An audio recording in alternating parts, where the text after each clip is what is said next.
Hello, everybody. Good morning, good afternoon, good evening, whatever time you're listening to this. I hope you're having a wonderful time. I know shows don't usually start like this, but I just wanted to give a brief intro and let everybody know that when Brad and I recorded this episode, we had some pretty significant audio issues.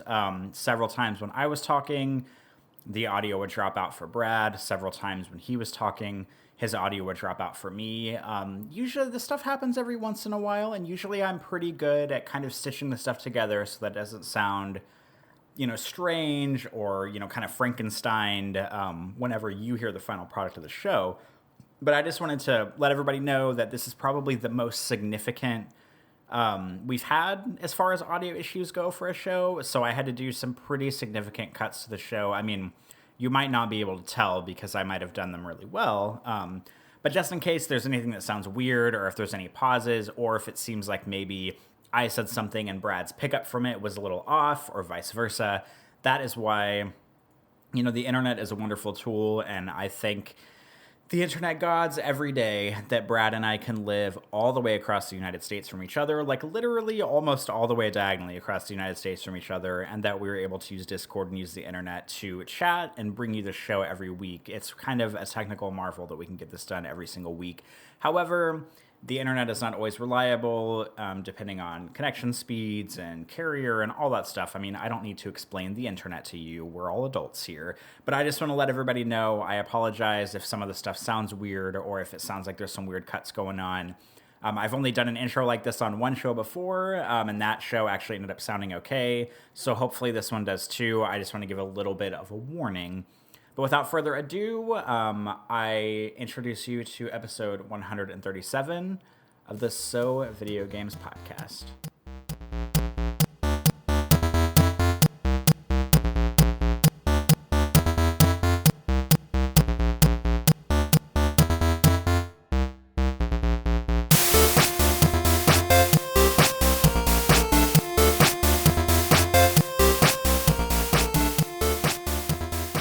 Welcome to the 137th episode of the So Video Games podcast, where we talk about any game at all, including new stuff, old stuff, and anything in between. If we are playing it, we will be talking about it. Today, we are recording on Wednesday, June 26th, 2019. My name is Brad Galloway. I am the editor of GameCritics.com, and I am 50% of this here show. With me, as always, Corey Motley, podcast producer and co-host here at the show. How are you doing, Corey? Whenever you sent me the script earlier, I did actually laugh out loud whenever I saw that change in the script. So thank you for that. And I am tired, but I'm doing pretty well. How are you? About the same. So I think we're probably in good shape to do a podcast today. Perfect. There's no better shape to be in than whenever you're tired and you have a lot of stuff going on, but you still need to record a show. Those are the best conditions. You just need that little bit of pressure to push you through. I find that if we don't have any pressure, no deadlines, bad show. If we're in a rush, got no time, it's a great show. Absolutely. All right, fair enough. We got a lot of stuff to talk about because it's been a while since we had a regular format show. But before we get into the games chat, just a quick reminder that we are back to our usual format, and so our banter section comes after the show. There will be banter after the show. I know we've been kind of like off kilter, but it's back per your request. If you want to hear from us about stuff that's not necessarily game related, please stay tuned after the closing music for the extra content. And now let's just jump right into it and get back in the groove. Let's talk about some games. First, a quick little thing, something strange. Listener Michael London from way across the world sent us a little demo of his game that he's building himself called Taxi Simulator. Don't have a lot to say about it, except that it's the ugliest piece of trash I've ever seen. Corey, what were your thoughts on Taxi Simulator? Well, I thought it was going to be... Because, I tend to enjoy games that have the name simulator in them because I'm like kind of the walking sim guy of the show. But the Taxi, it was just one step too far for me, and I could not get behind this game. I'm sorry, Michael. Yeah, the sim part was pretty broken too. So, all right, send it back to the drawing board, Michael London.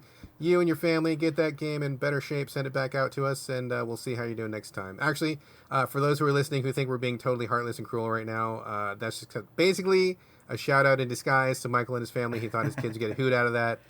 So we're not actually being as mean-spirited as we sound. But thanks for listening and playing along with our little joke, and congratulations to Michael London for building his little game prototype there. So let's talk about some actual for real games that we may or may not be cruel to, maybe a little bit. Before we talk about your actual first game this week, Corey, I sent you a DM a couple nights ago, and I was like, red alert, motherfucker.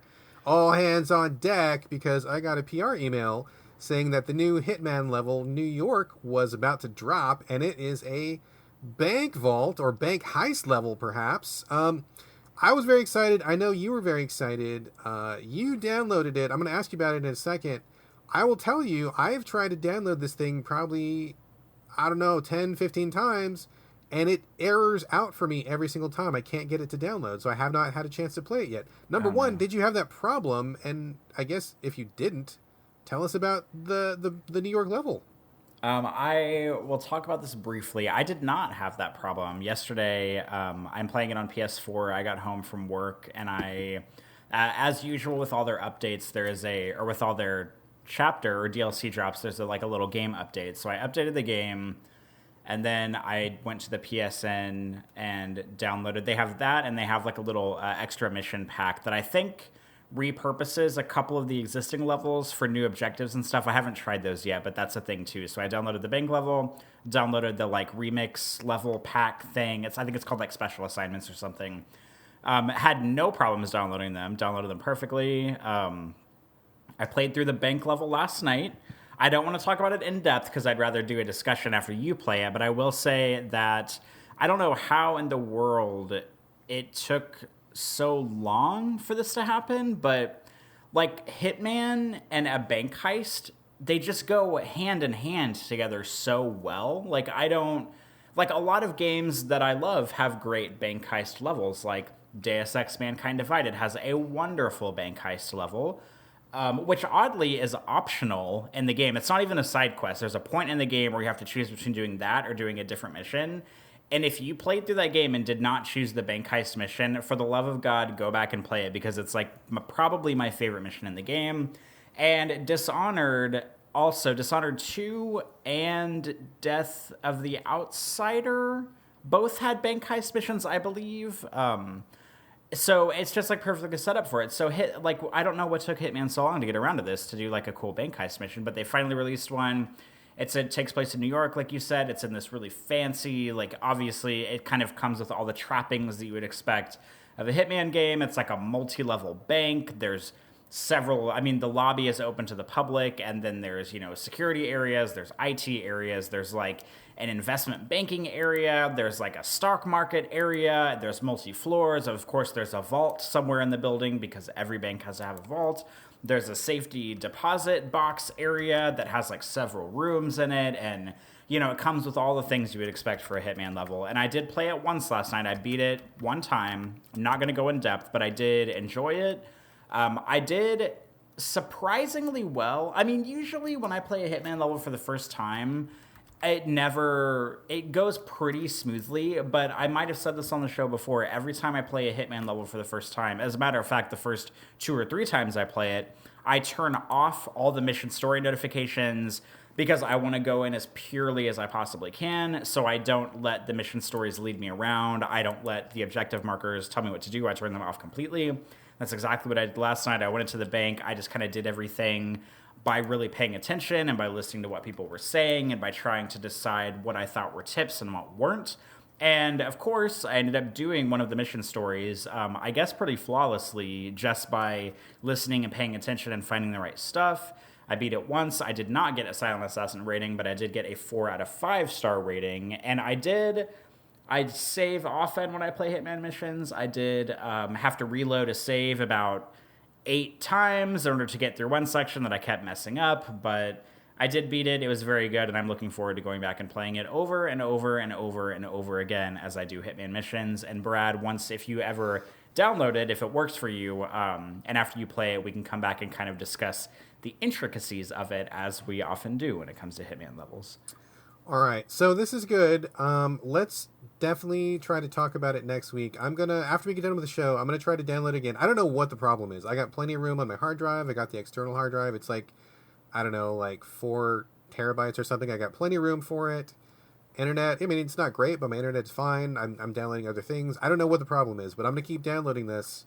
Really frustrating that I just kept error, and I couldn't get it. So I'll get it figured out. If nothing else, I'll send a couple angry tweets off to PlayStation assistants or something, and maybe they can help me. But I'm hoping that we'll have it wrapped up by next week, and how about we do like a deep dive, and we'll talk about all the ins and outs of that. Sound good? I would love that. All right, cool. So let's put that on pause for now. Let's get on to your actual first game. Small little indie gem. I've never heard of it, and I don't think anybody's ever bought it. It's called like Resident Evil. Is that a 4? Resident Evil 4?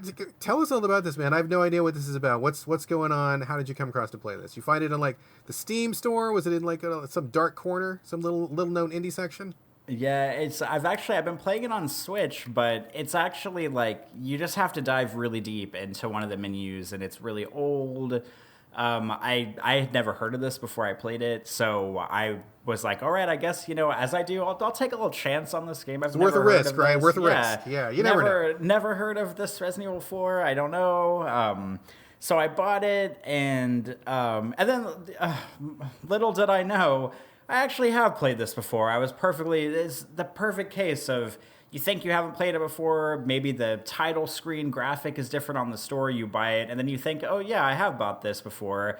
On 2 other platforms, as a matter of fact, because I own this on GameCube. I bought it on day 1 on GameCube when it came out, and I bought it on the Xbox 360 whenever the HD version came out.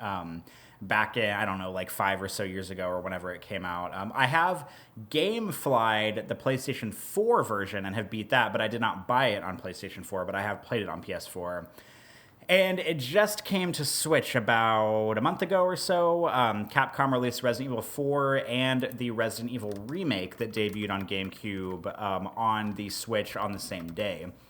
And so I went on my business trip. I talk about that a little bit in banter, so if you want to hear a little bit about my business trip I went on a few weeks ago, stay tuned later. But I sort of gave this game as a gift to myself to take on my Switch on the plane, because why else do you own a Switch but to play it on airplanes? That's like half the marketing for the system. So I bought Resident Evil 4 because full disclosure, I've probably talked about it on the show maybe more than one time. I love Resident Evil 4. It is an absolute classic. There are certain games out there that, maybe people hold up as classics that maybe you and I both think are not classics, but this is not a game that I can say that I can come to the show and be like, oh, I don't understand why everybody loves that game, because that's usually what I say. I totally understand why everybody loves this game. Resident Evil 4 is a classic, and I love it. I've played it. If I had to say, like, maybe the top 3 games I've spent the most time playing in my life, Resident Evil 4 would probably be in that top 3. I have replayed it over and over and over again on GameCube, and then over and over again on Xbox 360. I tried the Wii version with the motion controls when it came out. I think I rented it. I played it on PS4, and now I have bought it again on the Switch. And I bought it, for the plane ride to take with me. I have played it in multiple different setups so far. I've played it in portable mode with the Joy-Cons attached to the screen. I have played it in portable mode with the Joy-Cons detached from the screen. I have played it in portable mode with the Joy-Cons and the little like black controller thing that comes with the Switch. And I have played it with a third-party Zelda-themed controller that's kind of modeled after the Xbox 360 controller that you plug into the base of the Switch. So I can offer some... What? But have you had it in a box, and have you had it with a fox? Have you had it with green eggs and ham? No, I have not had it with any of those things. Okay, well, you did everything else, so please continue. And I have some good and some shockingly not bad things, but some mediocre things to say about this. So prepare yourselves, everybody. If you've played Resident Evil 4, you know what this is. I don't need to recap what it is. This game's been out forever. It was a game changer for multiple genres, brought behind the back kind of aiming, over the shoulder aiming, pretty much into fad for a lot of video games, and that's still a trend that a lot of games are running with right now. It was a total radical redesign for everything Resident Evil had stood for up until that point, and to its success, because it's wonderful. It is goofy as hell. The writing is so silly. This game is not to be taken seriously, but it is so much fun to play. However, I have some issues with the Switch version, namely... The Joy-Cons are not super great to play like precision shooters on, and Resident Evil 4, as everybody who's played it may know, the big thing about it is it's over the shoulder aiming. It has every weapon has like a laser sight on it. You get the laser sight on the enemy, you pull the trigger, and boom, you shoot them. A lot of it is based on precise aiming. You try to shoot their kneecaps so that you could stun them and then you can kick them. You try, if you shoot them in the head, you can stun them and then like go up and punch them or kick them or something like that. Often the chest area, even though it's the easiest area to aim at, is probably the least effective spot to actually shoot an enemy on because it doesn't stagger them and it doesn't really do as much damage as shooting them in the head, or shooting them in the leg and then kicking them. Well, precision aiming on the Switch is not an easy thing to do. And I'm actually finding, like, I'm still enjoying the game, obviously, because I love it, but I'm finding this to be the most difficult version of Resident Evil 4 that I have ever played because the Joy-Cons are very sensitive and they're not, it's just not easy to aim, to, like, move the aiming cursor around slowly. And there's no sensitivity option for the control sticks. And I understand that's never something that has been in Resident Evil 4. None of them, to my knowledge, have ever had any kind of like a big accessibility options or like sensitivity in movement or sensitivity in aiming. You just kind of get what you get. And on the GameCube and on the Xbox 360 and on the PlayStation 4 controllers, I never really had a problem with that because the controllers are just better for that kind of thing. But the Switch's tiny little Joy-Con joysticks that basically like fling wildly from left to right with like the slightest press of your thumb, they're not super great for this kind of game. So I find myself dying a lot more. I find myself using maybe more ammo than I normally would. And I'm definitely the kind of person in this game that will shoot an enemy in the knee, kick them, and then slash them with a knife while they're down. So I'm not even someone who's just wildly shooting at everything all the time. But playing this from scratch all over again has actually proven to be quite, I mean, I wouldn't call it super difficult, but there are certain segments that have been pretty frustrating. The game has some areas that don't have really great checkpoints where, you know, I'll go through a section that has a lot of enemies in it, and then, like, the last enemy in the room, of course, will, like, throw an axe from off screen and kill me, and then it'll checkpoint me back to, like, before the entire encounter ever happens, so I have to go back through all of it. And, you know, part of that is because the controls, I think, could use a sensitivity option, which I'm guessing that Capcom has no interest in patching in because that's never been a thing before. And I mean, you know, I doubt they're still like patching and taking care of this game because it's like a decade old or something. But I feel like that's something it could use. And also part of the problem here too, and this is more on me and less on the game itself, is that, yeah, maybe I've played Resident Evil 4 like 50 times in the past, but, you know, 48 of those 50 times were on a New Game Plus, because after you beat Resident Evil 4, you keep all of your weapons you had from the previous game, you keep all of your items, you can upgrade your health over the course of the game, you keep all of that. And I kind of forget that whenever you start this game from scratch, it is actually kind of hard. You have to really conserve your ammo. The controls are not, if you're used to like super modern controls, like this game is not a dual stick shooter. Like you turn and move with one thumbstick. So I can get down with it because I'm used to that, but like it doesn't control the same as like Resident Evil 5 or Resident Evil 6 or the Resident Evil 2 remake. It controls a little bit more kind of retro-y. I don't know what the right word for it is, but it's just like a little more old school. And if you're coming to this having either not played this in a long time, not played it ever, or not on a New Game Plus, it's kind of hard. Like, you really have to conserve your ammo.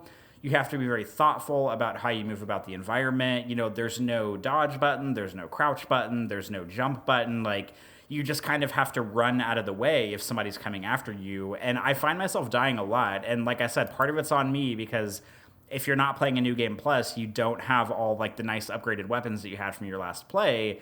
But also, I just wish that there was like all I need is one sensitivity dial in the options menu, and I feel like this game would be, I could tune it to the way that I like to aim, because even though I've played it on multiple different control setups, I find that none of them are satisfactory. I mean, they all get the job done, but even when I plug it in, play it on the TV, and I have like a third party, like the Zelda controller, it's still, it's still too sensitive. Like, even the control sticks on that are too sensitive. So my favorite way to play it, I think, I play it most in handheld mode with the Joy-Cons attached, but I actually like playing it with the Joy-Cons detached, but with one Joy-Con in each hand. I don't like attaching them to the black controller. I mean, it's fine, but I don't prefer that. And for some reason, I think just holding each Joy-Con in each hand, it might be like a placebo thing in my mind that's making me think that I'm better, or that I'm thinking it's more precise, and maybe it's really not. But there's something about that control setup that I like a little bit more than the other ones. But that being said, I've spent most of my time playing it with the Joy-Cons attached with the controller, into the screen, which is perfectly fine. But the sensitivity is just a little too high. I just kind of wish they would throw me a bone and give me one sensitivity slider, and then I could really fine tune it to make it work, because the Joy-Cons are so sensitive that it makes this a little more difficult on Switch. And luckily, I mean, I know the layout of the game, I know how everything works. If I had never played this before and came to it for the first time on Switch, I probably would be pretty frustrated with this game a lot, and maybe would have stopped playing it at a certain point. Okay. It's just a little too hard. I mean, I still recommend it because Resident Evil 4 is like great, but if you have the option to buy it on another console, which, I mean, let's be real, it's now on every console ever, I'm pretty sure, I would recommend getting it on something else. Unless you're just really after that portability factor, then the Switch version is fine. But the sensitivity is just a little too high for me to recommend it over other versions that I've played before. That matches up pretty well with what I've heard. I mean, let's just be honest. The Joy-Cons are trash. Like, they're trash for any game where you need specificity. It's funny you mention this because I was actually struggling with my Joy-Cons last night, and I was playing a game that was nowhere near as precise as you need to be with Resident Evil 4. But I noticed, they just weren't... I mean, they're okay if you need to go up, left, right, or down or something. But if you need to be specific and to use, degrees of movement as you would with a normal, controller like that, they suck. They're terrible. I don't like them at all. And any game that is like a shooter or anything where you got to be specific, I struggle with it just because they just don't have the same range of motion and the same sensitivity the way that, larger controllers do. So, yuck. Quick question. Did you mention the Pro Controller? Do you own a Pro Controller or you don't? I don't know exactly what kind it is, but I have a controller. Patrick bought it, so I'm not sure what it is. But it's I don't know if it's made by Nintendo, but it is a type of... It's not Nintendo's Pro Controller, I guess is what I'm trying to say here. But it's a very similar one that has I think it has Zelda branding all over it. It might be... I can't remember the company's name, but it might be... Or PDP Gaming. It might be them. I can't remember, but it's a controller that is very similar to the Pro Controller. It's just, I don't think it's the Nintendo one. Is it for the Switch, though, or was it for one of the other Nintendo systems? It is for Switch? It's for the Switch specifically, okay, yeah. Okay. At least as far as I know it is. I mean, I'd be curious to see if that works, to give it a try, because anytime that there's a game that requires specificity, I jump over to the Pro Controller, which, you can also bring with you portably. I mean, you set up your Switch on a little stand or something, and then you can just use the Pro Controller like a normal controller, which I've done before and it works well. I can't play any shooting game or anything like that without the Pro Controller, because I think the controllers, they're fine if you're doing puzzle games or playing P-Cross or just something real simple like Stardew Valley or something. But if you need to get specific, they're terrible. They're really terrible. So I hear you, and I've had other people say if this is your only way to play it, then play it. But if you can get it on a bigger system or a different system, do that, because the controls. Which makes a lot of sense to me. But one thing that I wanted to bring up, which I did not play this version, but I actually had several people reach out to me via Twitter and be like, hey, Brad, we know that Game Critics does accessibility. I really want to know, is this a version that I can get as a deaf player? Because the previous versions did not have sound effects or visual cues or subtitles. And so they're like, oh, does this have it? And I'm like, well, I don't know. Let's find out. So I didn't buy it, but I got a hold of somebody who had this version, and I was asking him questions to see if it was accessible. And it is super not. It is super not accessible. There's no subtitles, no visual cues. I mean, I really am surprised that Capcom has not done anything to this game other than port it. I really think the time is ripe for them to fucking add subtitles and just add a little bit of accessibility. Wouldn't take a whole lot of money. You wouldn't have to really rework the game. I know that it's not just as simple as putting text on a screen. I know there's more to it than that. But I mean, Capcom's a big company, and there's a lot of players out there who really need the subtitles. And I think that's just a really basic form of accommodation that we could do to people. So, really disappointed to see that this version is still basically unplayable for people who can't hear. Very disappointed to hear that. Yeah, and that's even surprising to me considering I remember whenever Resident Evil 6 came out, that was a pretty divisive game and a lot of people were really quick to like shit all over it and say it was garbage. And like I don't think it was great, but I think it was playable and it was like entertaining more often than not. But like what a lot of people don't realize is that after Resident Evil 6 came out, they added, I don't know if I would call them like straight up accessibility options, but they added a ton of like camera control options, sensitivity options, field of view options. Like they added so much to the options menu, like through patches, like months after it came out. They just kept adding stuff, and I was really impressed about that because I bought it on the Xbox 360 at the time, and it seemed like every time I played it, there would be like a new kind of sensitivity slider option in the menu, or like a new like head bob control option, or a wider field of view option where you could like take the scale from 0 to 100 and like really fine tune every single thing, like the non-aiming turning, the aiming turning, the field of view, like everything to exactly how you wanted to play it. And even like how offset the camera was from the character's shoulder and stuff like that. And I was super impressed that Capcom kept patching that stuff in. Like months after the game was released, like you could tell that they were really taking a lot of the feedback seriously that they had heard about the game and were doing, they obviously couldn't like rewrite the whole story of the game or whatever, but they could just like adjust the stuff that they had control over. So it is a shame to me that every time they port Resident Evil 4 to something, because it's been ported to like 10 consoles since it came out, that they really have done absolutely nothing as far as adding like better control options or subtitle options or, like on-screen indicators for threats or like anything like that that could really lend a hand to, players that are disabled of any kind. They just keep porting basically the exact same version across all the platforms. It is kind of a bummer that they're not doing, the bare minimum to try to make the game, because this is like an absolute classic that like everybody should play, and there's a whole there's a lot of people out there who are missing out on it because it's just not accessible to them. Yeah, the people that I talked to were very disappointed and really frustrated because they're deaf players who have been, of course they've heard about RE4 just like everybody else. I mean, it's pretty much a landmark game that really impacted how third-person games were played since then. It's like a high watermark. It's like it's a touchstone. And it's fucking impossible to play if you can't hear monsters, and you just die all the time, and it's really frustrating. So I think they are right to expect like the bare minimum accessibility, subtitles if nothing else, and little visual indicators that other developers have been doing for fucking years. So I mean, I realize it's not as simple as just plugging it in, but there's a lot of port companies out there who are good at doing these things. And like this kind of reminds me of when I think it was Activision, if I'm not mistaken, ported that fucking Spyro the Dragon bullshit where like it didn't have subtitles originally, and when they ported it to PS4 like just a little while ago, still did not have subtitles. Everybody got pissed off, everybody talked about it, and then they fucking added them.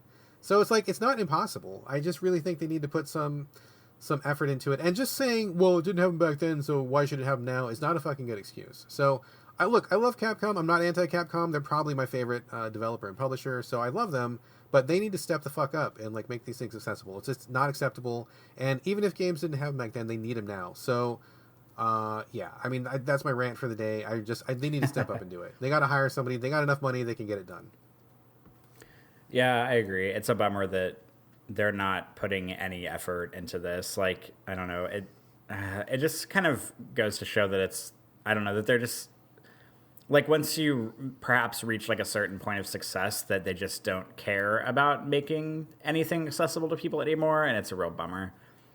Yeah, I don't know. So, anyway, I don't really have anything to say on Resident Evil 4 other than that. Any final thoughts, or should we move on? I don't think I have any final thoughts. I actually didn't even mean to talk about it as much as I did, but I kind of, got away from myself as I tend to do. But that's all I have to say. So we can switch gears to you if you want to take the floor. All right, let's move on to me here. So we haven't had a regular show for like 2 or 3 weeks. I have like a jillion games saved up. So I kind of went through and was going over the script last night because, we don't have all day. We can't record like for a week straight. So I was trying to like condense my thoughts down. So I think one of the most effective bang for my buck kind of things to do right now would be to talk about a quick update on the Xbox One Game Pass, which I talked about a while ago. You remember I signed up for this. I told you that, right, Corey? Yeah, and didn't they talked about this at E3, right? What did they do? Bring it to PC or something? Didn't they do some updates to it? Yeah, they've basically put out a kind of a super pass. I think it's called, I want to say it's like Xbox Game Pass Ultimate or something like that. It's like a really generic name. But basically, if you get the top of the line version, you get the Xbox One Game Pass, which includes all of, like, there's like 100 plus games, like in a Netflix style system where you download them. You don't stream them, which I think is actually a brilliant idea. I don't want to stream anything. So download those games. You can also get the PC version of Game Pass, which has specifically PC games. It's not just the Xbox One games on your PC. There's actual PC games there. So if you get the deluxe version, you get all those things. Plus, you get live access to play online with your friends. Of course, you do. So that seems like a pretty good deal. I was not sold at first because I didn't think the value was quite there at the beginning. But I will say that there is quite a lot of value there now, and I did sign up for it last week, especially because a lot of brand new games are debuting on Game Pass, which to me was really the kicker, because there was a couple games I wanted to play, which I will talk about in a second, and really the only way to get those, unless you want to buy them, is to play on Game Pass. And so for $10 a month was what I paid. I think it's going up to 15 if you want the deluxe version. Paying $10 a month to get access to 2 brand new games, in addition to like 98 other games that I might want to play, it's a pretty good deal. And, everybody who listens to this podcast knows that we are Gamefly whores. So this is pretty similar to Gamefly, except for it's on your Xbox One. So I think this is a good program. I think it's a good program. I think it's better than PS Now, which is what PS4 is doing. I don't like that program. I wish they would change it. But Xbox One is making a good move. So since we talked, I signed up for Xbox One Game Pass, looked at their list of games. Like, there's like more than 100 games up there. A lot of them I had no interest in. A lot of them I had already played. A lot of them I just like, whatever. But there was still a fair number of games up there where I was like, oh, I had my eye on that one and was waiting for a sale, but now I can just download it for free because I am a Game Pass member. So I downloaded a bunch of games. It took me like 2 full days to download everything.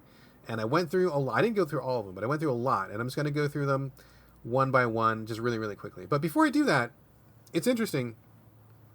I noticed that when I was downloading these games and playing them, my level of engagement with these games was a lot lower, and my level of excitement and my level of interest was a lot lower than if I had bought these games with my money or if I had bought them new. And I noticed that I deleted them really quick. Like, most of them, I was like, I put in like 5-10 minutes to be like, delete this and get it out of here. Now, to be fair, these were games that I was not excited enough to buy the first time, and it was kind of like, well, it's a maybe, so I'll get it on sale. And if I like it, great. If not, then I've only spent a couple bucks. So these games were already on the bubble of like, I probably might not like them anyway. So I don't want to make it sound like Game Pass makes me devalue games. But at the same time, I will say that knowing that I got them free on Game Pass, I had very little hesitation in deleting anything that did not please me. You know what I mean? Like, it's kind of like with Gamefly, where you get a game, it sucks, you just stick it back in the envelope right away. You don't waste time on it. So that was something that I noticed. And again, I think it's probably more the games than Game Pass itself, or maybe it's just me, who knows. One of the first games that I wanted to get Xbox Game Pass for was Void Bastards. This has come out from, I believe it's called Blue Manchu, is a brand new studio, and they're made up of some pros who have done some other stuff. I can't remember what they've made at the time. I want to say it's like BioShock or something like that. Some of those people from those studios made this new studio.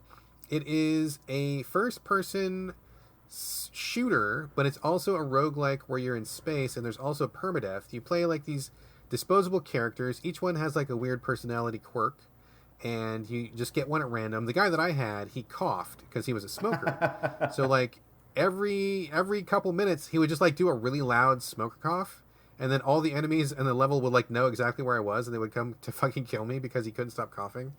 There's other people who are like, they have just various powers. Some can run a little faster. Some will be invisible in certain conditions. I mean, it's like, you just a random generation for your character. But the point of it is you got to go to these different ships, collect items, and make it to the end of whatever your goal is. But you just go from ship to ship to ship, scavenging supplies, doing a lot of first-person shooting.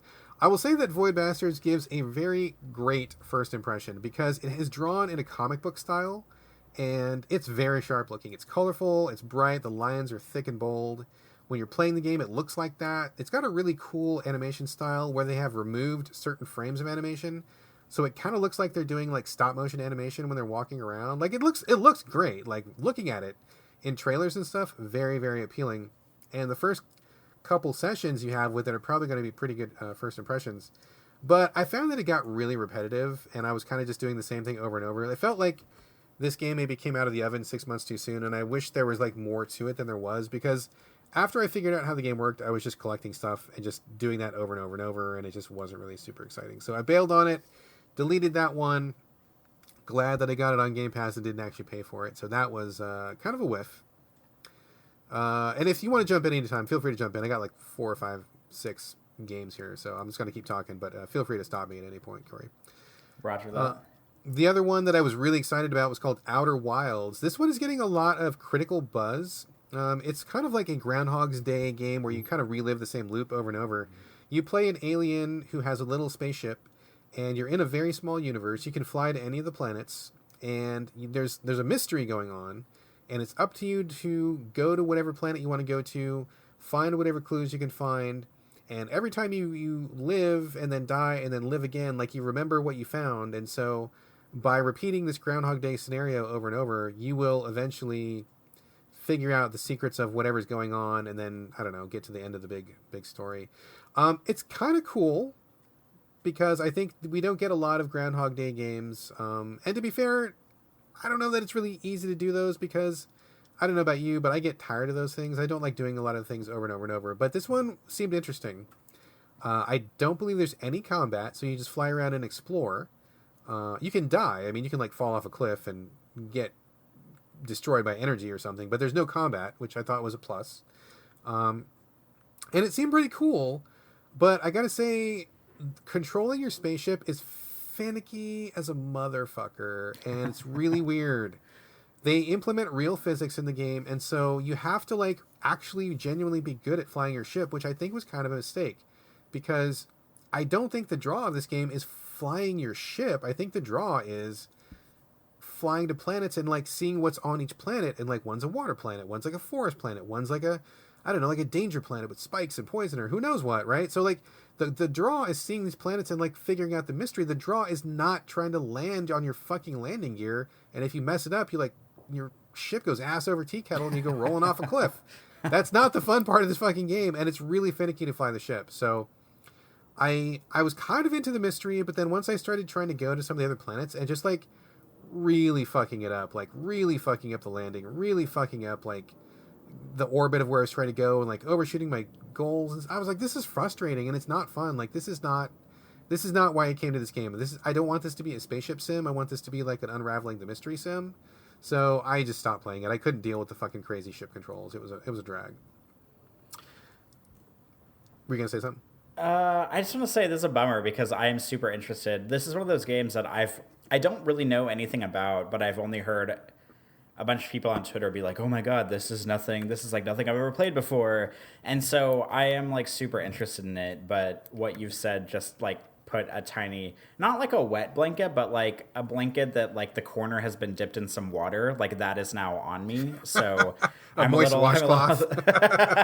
So I'm just like a little bit sad, because I still want to play this, and I hope that I will someday. I don't have the Xbox Game Pass, full disclosure, but I'm a little, I don't know, I guess you've brought me down to earth a little bit on my expectations for it, which is probably a good thing.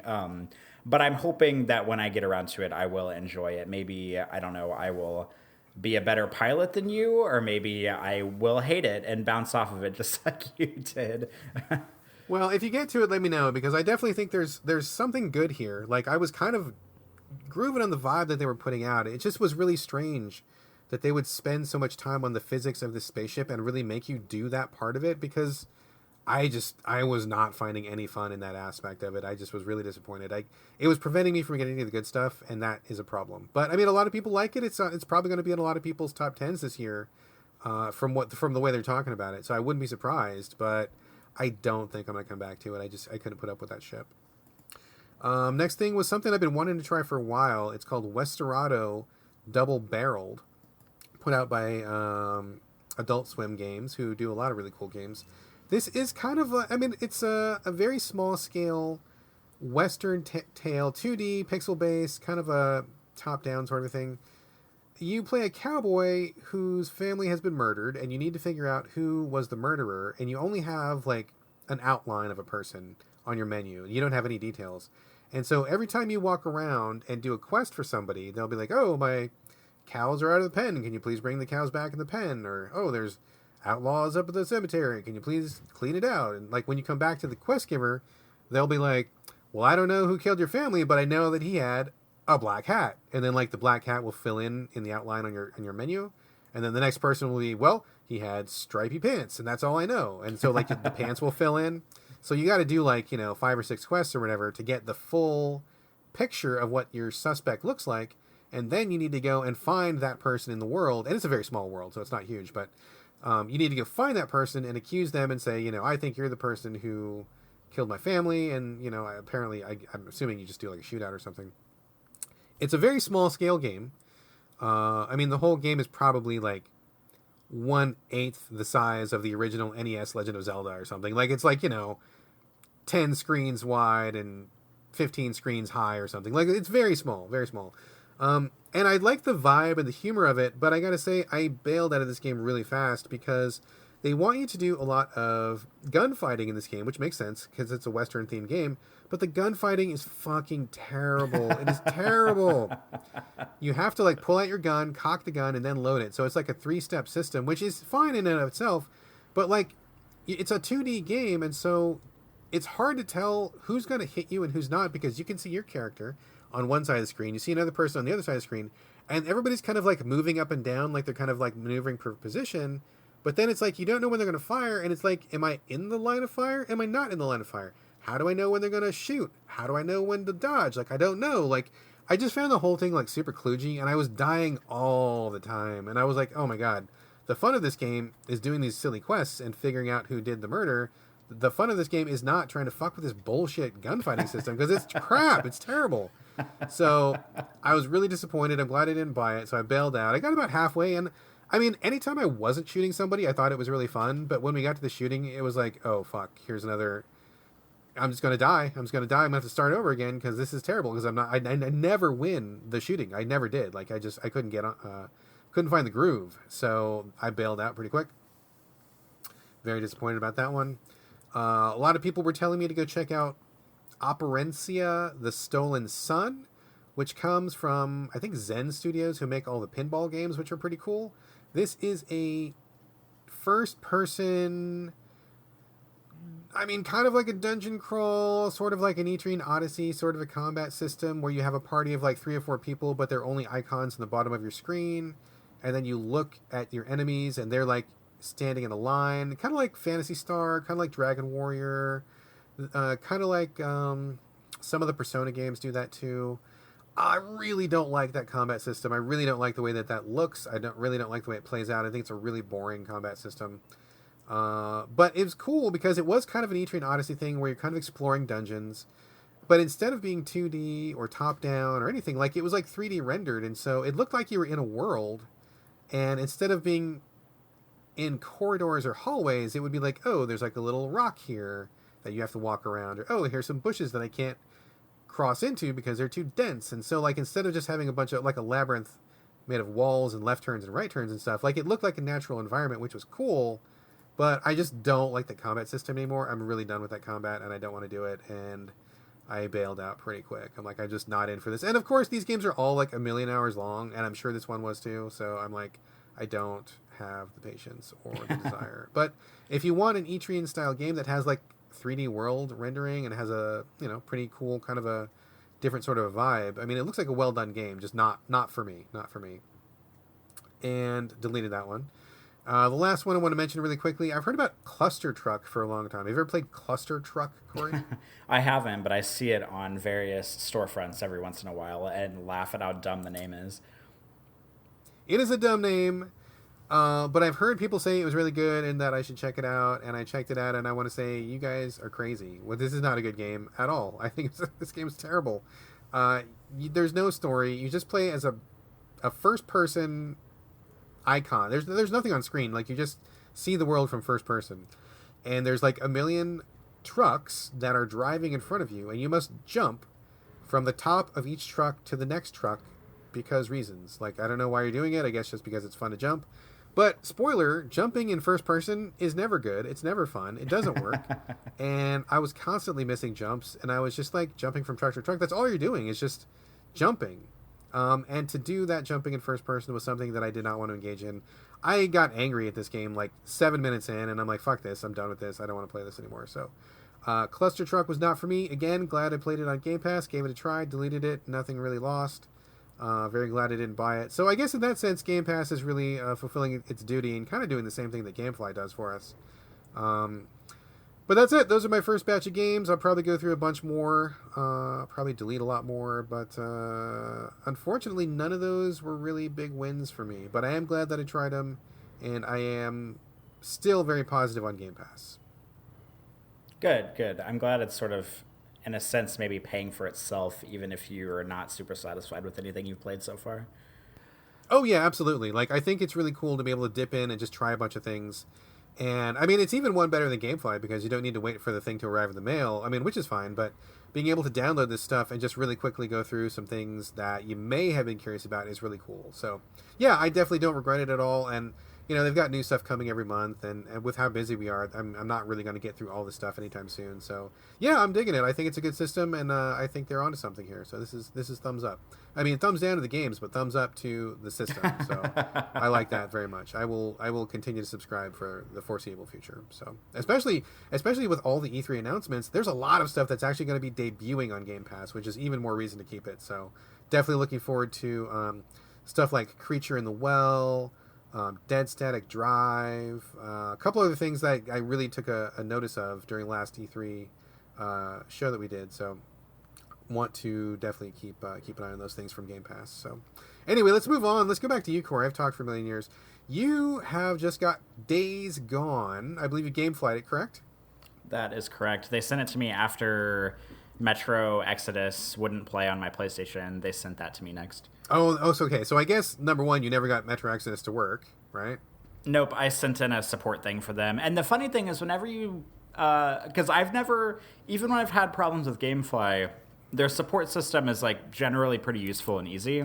And this time around, I, like, submitted, you know, like, my game is not working thing.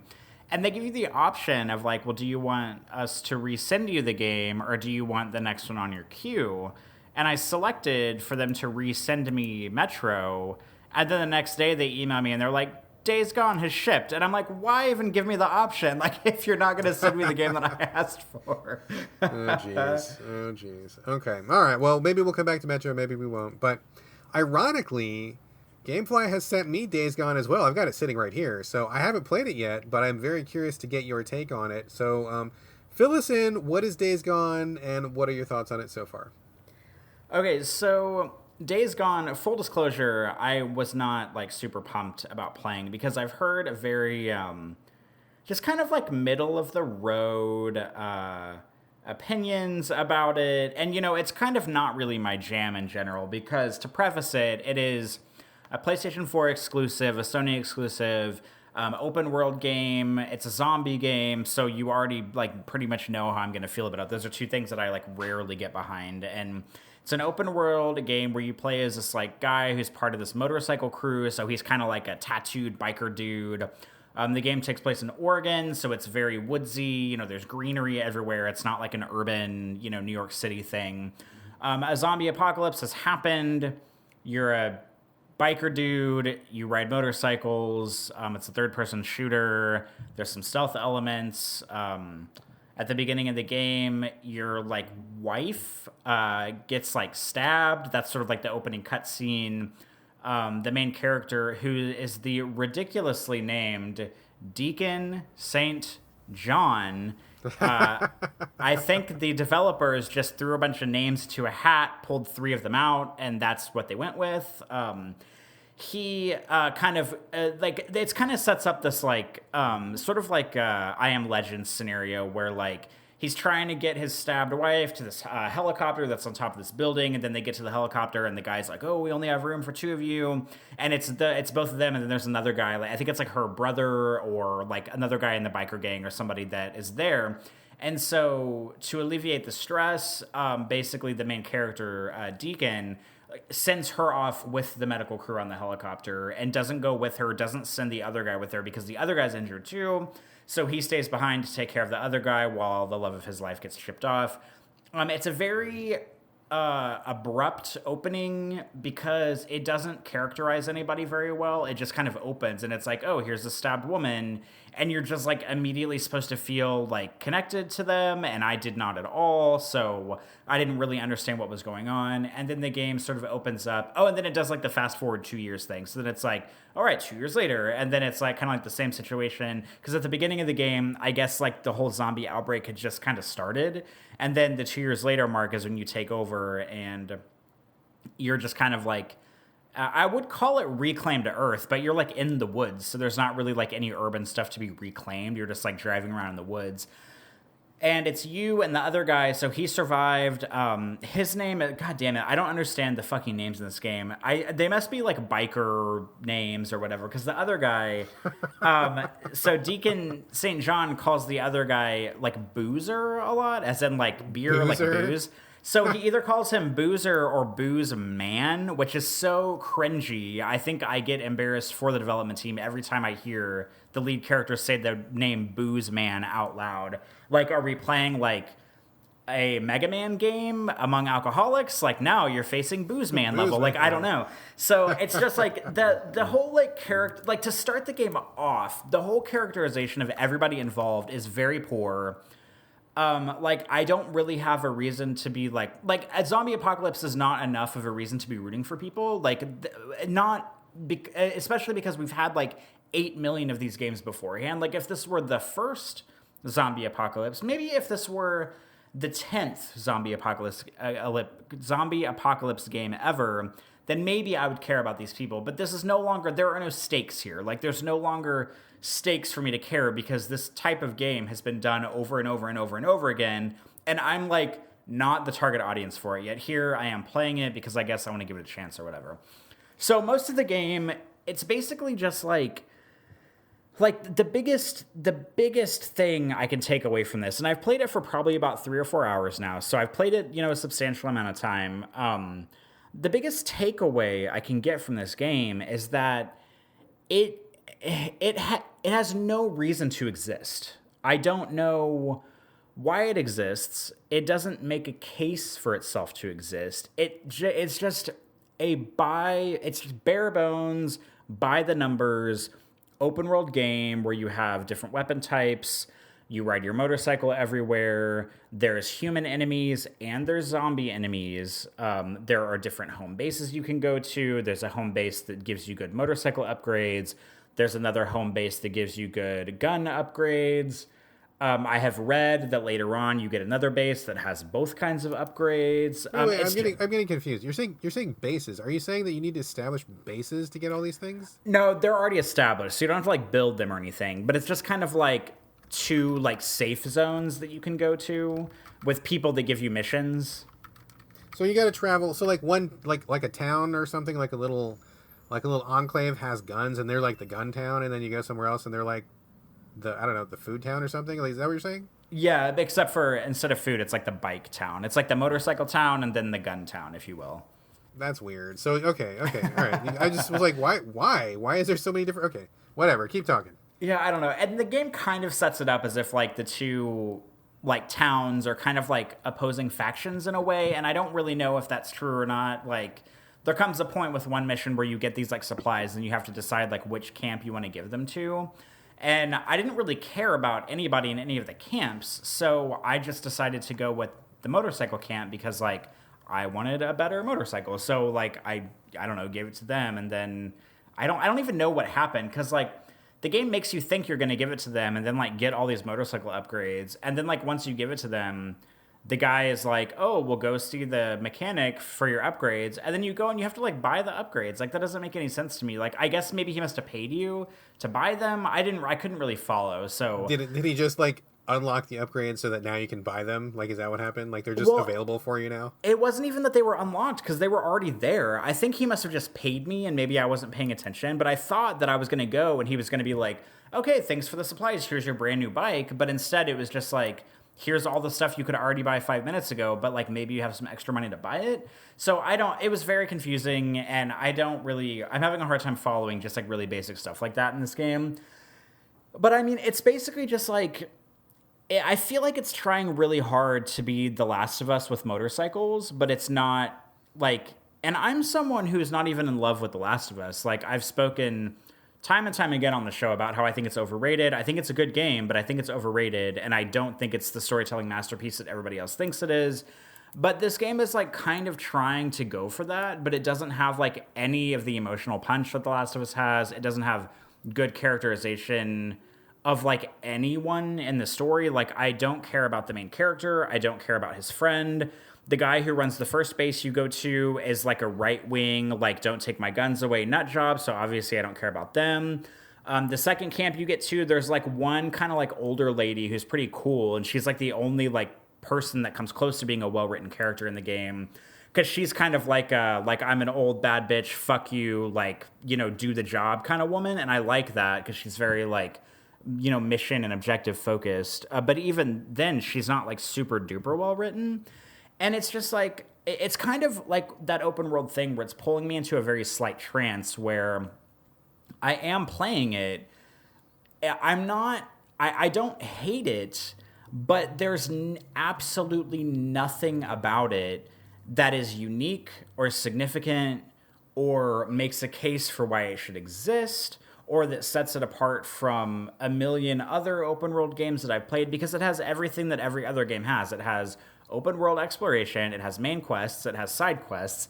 It doesn't have cars, but it has motorcycles, so like it's kind of on the same page. It has different weapon types, it has weapon upgrades, it has merchants where you can buy guns, where you can buy ammo, it has mechanics where you can upgrade your ammo, it has stealth where you can hide in the bushes, it has third-person shooting, it has melee combat. The melee weapons are breakable, so you have to find them on the fly, and if you don't, you can use your fists and your knife, and it's just like, there's nothing about it that justifies its existence.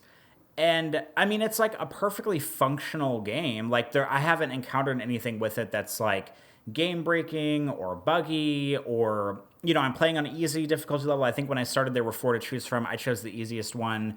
I've only died like a couple times, so I mean, I wouldn't call it easy, but it's easy enough. And it's just like, I just can't imagine. Like, it just kind of makes me sad to think that an exclusive Sony studio, that these people that developed the game sat down in their boardroom and they were like, all right, we got to make a big exclusive game for PlayStation. Like, what are we going to do that's really going to knock this out of the park? And then all they did was make the same exact game that I've seen over and over and over and over again with like nothing. Maybe they thought the motorcycle hook was going to set it apart from other games, but so far it hasn't, because even riding the motorcycles isn't that exciting. Like, it's not fun. The motorcycles are a little bit hard to control. There are these fucking bullshit snipers that appear every once in a while on the map, and they have like, you know, the PlayStation 2 era like bright red laser sights so that you know they're about to aim at you. Sure. They shoot you off your goddamn motorcycle with 100% precision every time you ride by them, and it fucking pisses me off more than anything else in the game, because it's like this classic like bullshit PlayStation 2 era, like enemies that have absolutely flawless aim while you're riding on your goddamn motorcycle around the fucking map. And it's so annoying, because once they shoot you off your bike, you can't just get back on it and ride, because they'll shoot you off of it again. And it's just like, you have to like dodge the bullets and roll out of the way and like kill everything else that's after you. And it's just like a fucking mess. And I don't know why this game exists. Like, it's perfectly functional, but it's so pedestrian that it's not making a case for itself in any department for why it should exist. And I can already tell that it's just going to keep devolving into, you know, ride your motorcycle 5 minutes across the map, talk to a person for this mission, ride it 5 minutes the other direction, shoot these 5 people in this camp, ride it 5 minutes back to the person you got the mission from, get another mission, ride it 5 minutes another direction, kill, you know, these 10 zombies in this camp. It's just so repetitive and it's so boring. I mean, it's functional enough to play, and I haven't like rage quitted or anything, and I'll probably play it some more because it's not terrible, but it's just like not. It's totally irrelevant. Like I don't understand how this was supposed to be like the next big Sony exclusive game because it's just so pedestrian and so unremarkable in every way. I didn't expect to like it, but I'm just really disappointed that it's not doing anything unique in any shape or form within it.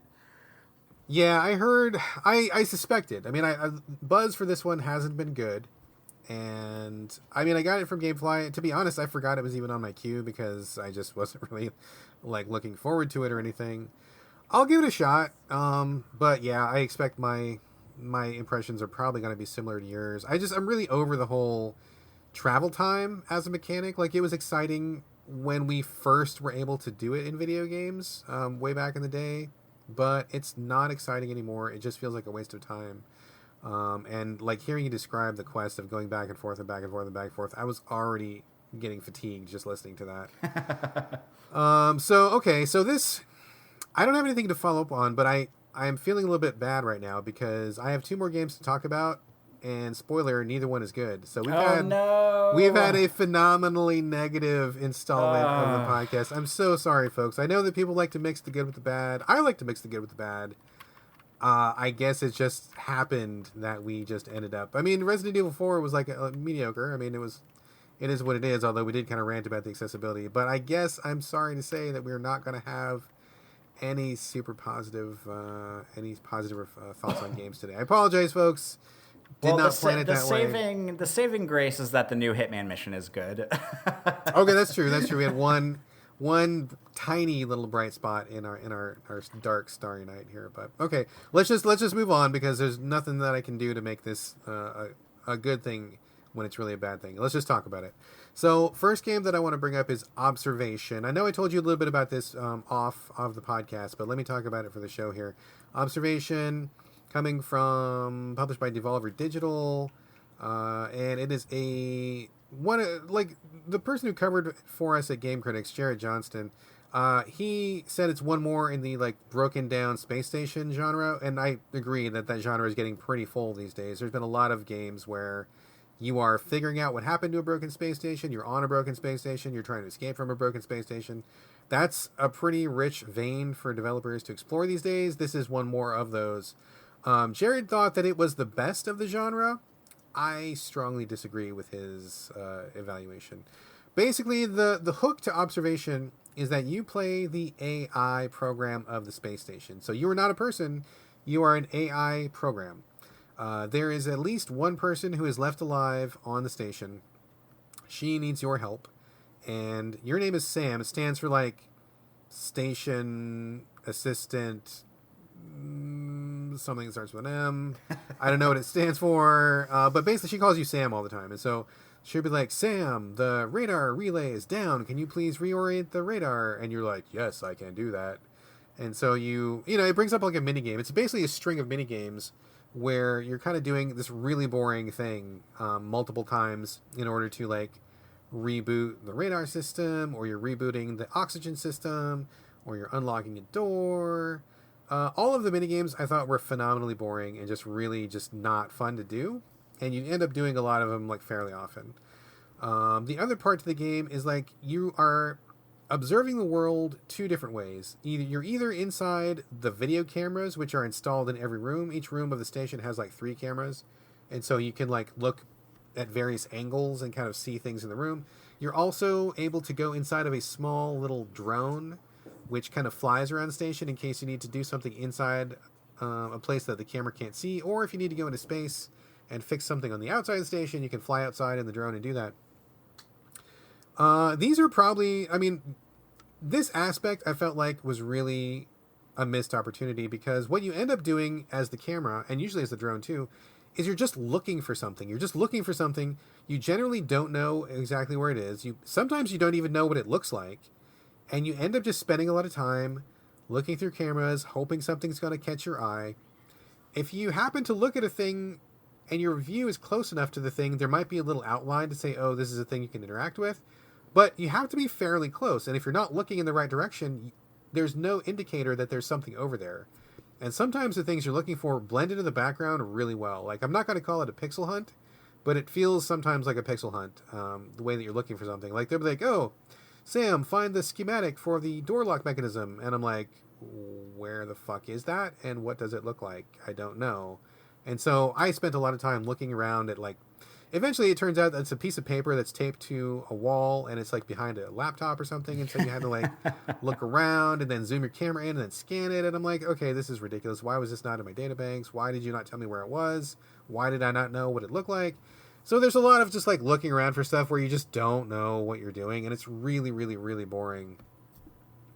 But the thing that really killed it for me, like, oh, that was okay, because I was curious in the story to see what's going on, because, spoilers, something weird's going on. It's not just a broken down spaceship, but there's also spooky stuff. And I was curious to see where that was going to go to, but what happens is the developers do not trust their own premise. And so whenever there's something dramatic happening, the developers will rip you out of your perspective. Like, you're supposed to be an AI trapped in the mainframe looking through cameras. That's who you are. But if something's going on, they will take you out of that and just show you like an angle that there's no way you could have seen. Like, you'll have a very dramatic angle of the survivor doing something, or she'll be like, you know, just looking at you in a way that there's no way for you to look. You don't get to choose to follow her around. Like, it would have been more effective, I think, if you knew something was happening and then you as the person had to kind of navigate through the cameras to follow the survivor. That would have been pretty cool. But no, they don't trust you to do that. They don't trust you to get it done. So, like, control gets ripped away from you. You see stuff that there's no way you should be able to see it. You see stuff that you don't know is really happening. And they just destroy their whole premise of you being the AI trapped in the machine, which I think is a really, really, really bad idea. So I got really tired of it. I think the whole game is like maybe 8 hours long. I got sick of it by 4 hours long, and I didn't want to play anymore.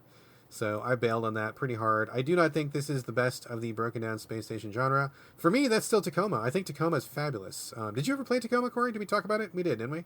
Yeah, I played Tacoma and we talked about it, and I really liked it. Okay, yeah, I agree. Tacoma was wonderful, so I would recommend Tacoma over Observation. I really disliked Observation. I think it's really just not a very well put together game, not very interesting. It's an interesting idea, but they do not capitalize. And full disclosure as to spoilers, I just wanted to know what happened, so I got a walkthrough and I read about what happened at the end, and I got to say, I'm glad I didn't stick around because the ending seemed really stupid to me.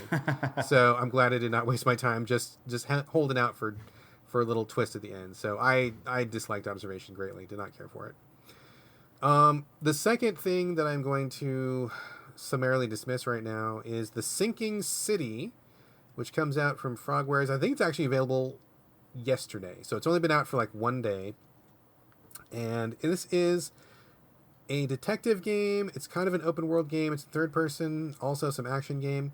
And you play a detective going to a weird city that is populated by mutants and crazy people and people that are going through a lot of mental distress. And this is set in the like Call of Cthulhu universe. So this was a game I've been looking forward to for quite some time. I know we talked about Call of Cthulhu earlier, and you played Call of Cthulhu also, didn't you, Corey? I did. So that was the game that came out first, and I'm like, well, this was just okay.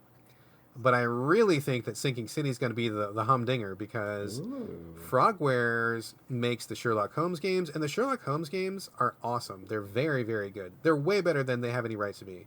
So I'm like, that's amazing. I want to be a detective. I want to do some Cthulhu stuff. And Frogwares seems like they can get it done. Here's a hint. They don't get it done. They really do not get it done. This game is terrible. It is terrible. I'm really disappointed because I was so excited. So basically, like I said, they make a lot of like weird rookie mistakes, and they start doing things that they don't generally do as a studio, and I don't understand why. If they had taken their Sherlock Holmes formula of points on a map that you travel between, limiting your interaction to just 1 or 2 rooms, having a lot of cool puzzle elements to put together, that would have been fine. Like, that's all I wanted. I just wanted that game, but stick some tentacle monsters in it. I would have been totally happy. Instead, what they do is they make it a third-person game where you are wandering around an open world. There is nothing in the world except for travel time. Fast travel points are few and far between, and nothing happens to you when you're walking around. So there's no real point to even having an open world. They also add in third-person combat. Your character controls like a fucking maniac. It's like he's wearing ice skates all the time, and I don't know why. Like, I don't know why. He controls like shit. The combat is awful because the monsters move around a lot, and it's really hard to hit them because aiming is really janky, and the whole combat thing is really distasteful and really unpleasant. It's the kind of game where the gunplay is so bad you end up meleeing everything to death because that's the only way you know you're going to hit something. So I dislike that. And then there's a lot of time spent doing really menial, boring stuff. Like, go to a location, you ask somebody about something, and they don't want to give you information, but they're like, yeah, go to the archive. And so, like, you end up going to an archive, even in places where it wouldn't make any sense. Like, I go to a hospital. Hey, did you guys bring in a guy with an axe wound? I'm looking for that guy. Oh, I'm too busy. Go in the archive. Well, if he's here now, it wouldn't be in the archives. It would be like in your files. I mean, okay, whatever. You go to the archives, and there's just like this weird fucking interface where you have to select 3 things from a list where it's like, select the location of the city, select the time period, select the topic, and then you do like a Google search, and then if there's anything in there, then it'll come up. And it's like you're Google searching these file cabinets, and it's really awkward. I didn't understand what I was even doing for the first couple times. Like, they don't explain how to do it, and it's really unintuitive. Finally figured out, and it's just a thing to do to get your next lead. Like, there's nothing exciting about it. You don't really have an aha moment. I mean, it's just like, oh, okay, now I got to go over here, and then you travel around some more. Oh, it's just really poor. They just there's the other thing about the design of it is like there's really weird things happening where you go inside a house, and like the stuff inside the house restocks every time you leave the house. So if you need bullets, you go inside a house, you grab the bullets, you leave the house, you come back inside, the bullets are there again, and you just go back and forth. And you just, like, within 5 minutes, I had, like, max bullets, max health kits, which leads me to the question of, like, why do they even bother giving you a limit if these things just respawn so easily? Just give your guy a regenerating health bar and give him infinite bullets, because, like, it would save me the trouble of, like, going to collect this stuff, because it's not adding anything valuable to the gameplay. And the buildings are so frustrating. You'll go to a location, and you're supposed to find clues, right? And the location icon will turn green when you found all the clues. And, like, I'm inside this room, and it's not a big room, and I'm, like, looking. I can't find anything. Looking around, looking on the floor, looking under desks, looking behind furniture, looking all around. Like, I can't find the clues. And I just don't even know what to do. Like, I'm just, like, searching and searching and searching and searching and searching. I mean, going through the same place, like, 5, 6, 7, 8 times. Can't find the clue, and I just don't know what I'm missing or what's going on, which is not great game design for a game that's supposed to be about you being a detective. And the other thing that's really weird, and that I talked to, I'm not handling the review for this, I'm just talking about it on the podcast, but Dan Weissenberger is doing the review for us at Game Critics, and I was kind of comparing notes with him. He does not like it very much either. And I was asking him, I'm like, hey, Dan, when you're going through these buildings, did you notice that, like, most of the ceilings have holes in them? And that if you go up to the next floor, it becomes a hole in the floor that you drop down, but there's no real reason for it. There's nothing in there. Like, what's going on? And he's like, oh, well, there's only 6 different building models in the entire game, and so sometimes they'll lock a door, and you'll need to drop down through a hole in the ceiling, but if you're in a building where nothing's locked, the hole is still there. And I'm like, oh. So they just, like, recycle these buildings to, like, this entire city, and there's, like, it's so strange to go in these buildings where there's, like, holes in every ceiling. Like, it's such a weird, why is this here? Am I supposed to do something with it? Oh, it doesn't mean anything because this is not the building that has a locked door. That's just so cheap and weird and cut and paste. It just does not feel good. None of this game feels good. None of it feels good. And I'm really, really disappointed because Frogwares has done such a tremendous job on the Sherlock Holmes series. I love that series. I think it's great. And to see them completely stop everything that they do well and totally change all their methodology to do something that they clearly are not good at, I don't know why they did that. I don't understand that choice. I wish they had just stuck with what they knew well and just plugged in Cthulhu. It would have been great. But this game is not that game. I'm going to give it one more shot today, but I'm like 9/10 of the way towards bailing on it. I'm not clicking with this at all, and I'm really, really disappointed. So this is something I was looking forward to for a long time, and it is a bomb. I am not digging this at all. That is a bummer. Yeah, I mean, and I play all the Cthulhu games. I love the Cthulhu stuff, but I'm not going to sit through 20 hours of jank because I want to get to the end and, oops, it's Cthulhu again. Of course it's Cthulhu. Of course it is. There's no one else it's going to be, and I don't need to sit through 20 hours of this stuff. So it's a bummer. I was really pulling for the guys. I like their studio. I like their other work. I don't understand anything about this game. I don't know why it is this way. So Maybe it's their B team or something. Who knows? But I don't recommend this. And in fact, I thought for sure that Call of Cthulhu was going to be the runner-up, but actually it turns out to be the winner of the Cthulhu races this year. So if you want a Cthulhu game, Call of Cthulhu is your jam. Feel free to give a pass to the Sinking City. Well, is that it then? That is it then. I have nothing else to say. I have nothing to say back to this, so clearly you don't either. Okay, so that's fine. All right, we put in a decent effort here. I say we wrap up the show. Are you fine with that, Corey? I would love to do that, yes. All right, here's the end of the show, folks. Thank you for listening. I'm sorry that we had such a string of bummers. I'm sure that at least one of us will have something good to talk about next week. And we will be back next week with another episode. But before we wrap up, we're getting back into the groove, so we are giving away more games. Yes, we are still doing that. Right now, we have PS4, Xbox One, Switch, or PC codes. I've got a pile of codes for any one of these systems. They're just sitting here. I'm not doing anything with them. Please take them off my hands. Email in and just ask for one. Just tell me what system you want. I swear to you, I will email you back. I'll give you a game for free. It might be great. It might be terrible. But either way, it will be free. So where do you email? You email the same address where you send us your comments, thoughts, feedback, ideas, anything else you'd like to. Hit us up, sovideogamespodcast@gmail.com. One email address does it all. You can also post comments for us at Game Critics once the show gets posted there. And we are on social media, specifically Twitter, collectively at SoVideoGames, but you can also reach us individually. Corey, where can they find you on Twitter and also the other social media? I can be found on Twitter and Instagram and some other places, but those are the main two. My username is my first and last name. It is Corey Motley, CoreyMotley. Excellent. You can find me on Instagram and Twitter also. It's my first last name, BradGallaway. And that is it for us this week. Thank you so much for joining us for another episode of So Video Games. And stick around for the banter after the closing music if you are so inclined. But, you're not, don't have to. No one's forcing you. I mean, feel free if you want to. If not, won't think any less of you. But that aside, we'll be back next week with another show. And for now, this is bye from Brad. And bye from Corey. We will see you guys next week.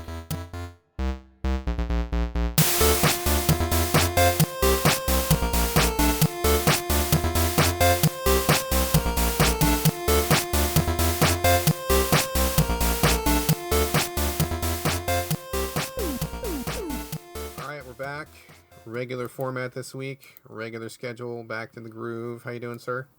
Oh, I am really tired. I cannot bring myself. This has been a problem my entire life that I just cannot make myself go to bed earlier or go to bed on time or go to bed Tell whenever. Me about it. Tell me about it. Yeah, I suffer from that same disease, dude. And I think about it every night before we podcast, because normally, because I'm working part-time right now, which I will be maybe talking about going full-time later, my normal MO, because I don't really have much of a life, is I go to work, I come home. If it's not a busy day, I get home around 1 p.m. or so. And then usually I just take a nap because I don't have anything like super pressing to do in the afternoon usually. So I'll come home. And when I say a nap, sometimes I mean like a 3 or 4 hour nap, like a nap-ass nap. And I will sleep the afternoon away. And whenever the night before we record a podcast, I always think to myself, I really need to go to bed early because I can't take a nap after work today because I come home, I shove a bunch of food in my face, and then we sit down and record, and I don't have time to take a nap. And every single time, I do not go to bed early, and I'm dragging, and I'm tired, and I'm also in, like, panic mode because, not real panic mode, but, like, I'll talk about this in a minute, too. Patrick and I are flying to San Francisco tomorrow, so, like... Oh, you are? Yes. So, and I haven't like packed and I have to work tomorrow. I need to maybe do some laundry. I just need to like get my life together, like to go. So I'm just like, get your shit together, man. Pull yourself together. I like really need to get it together and I can't. And I just have like a lot, like I'm trying to like compartmentalize everything. Like I worked today, I ate lunch. Now I have to do this. And then I want to go like, I don't like need to go shopping per se, but I'm really hung up on what I want to wear while I'm in San Francisco. And like, I'm thinking about going and like buying a couple of new shirts or something. And so I'm like, how am I going to fit that in? And I have to do laundry and I have to pack. And it's just like, So it's just like now setting in that I have like all this stuff I need to do, and I have like a limited amount of time to do it. So I'm a little concerned about that. Well, it's a good thing that we run the world's shortest podcast. I think you'll be in and out in record time. Have enough time in your day and have a little Starbucks stop at the Target you're going to go to. Maybe have a hot dog or something. You'll be back packed. And then you'll just take another nap. It's fine. Plenty of time. That's exactly what's going to happen today. So what is this Frisco trip? Tell me all about this. Well, I kind of actually forgot it was coming up because Patrick, I should say, booked the plane tickets for it probably like, I don't know, like 2 or 3 months ago. But long story short, this weekend is Pride weekend in San Francisco, which I can only imagine is probably one of the biggest like Pride celebrations maybe in the world. I mean, maybe that one, I'm sure New York is probably huge, if not bigger. There's probably like, one in LA and one in San Diego. And Patrick's cousin, who, let me see if I can get this right, his mom's sister's son, moved to California, to the San Francisco area about 5 years ago, maybe, something like that. And his cousin is also gay, and we have never been out there to visit him.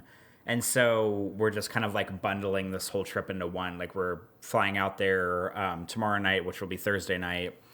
And then we're doing like, he kind of has like a whole kind of like calendar of festivities of stuff that we're doing Friday and Saturday and Sunday, and then we fly out on Monday night, and we don't get back to New Orleans until like 1 o'clock in the morning on Monday night into Tuesday morning. So I took off work on Tuesday too, basically, so I can just sleep all day on Tuesday.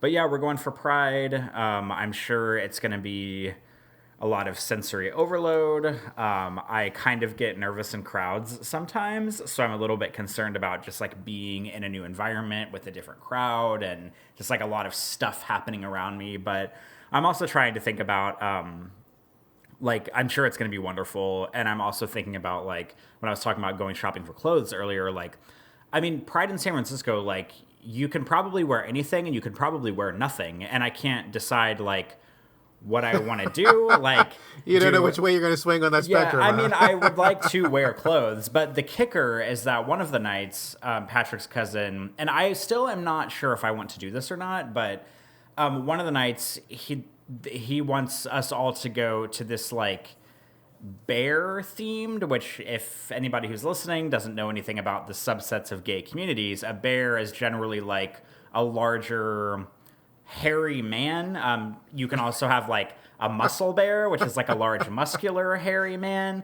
We're allegedly going to a bear underwear party, and like that's not really something that I'm like super jazzed about. So like, but I also need to figure out what I want to wear for the parade, because I went to H&M and I don't want to like, I hate, on one hand, like I don't want to support like corporations like thriving off of Pride for 1 month out of the year. But on the other hand, like my options are very slim at this point.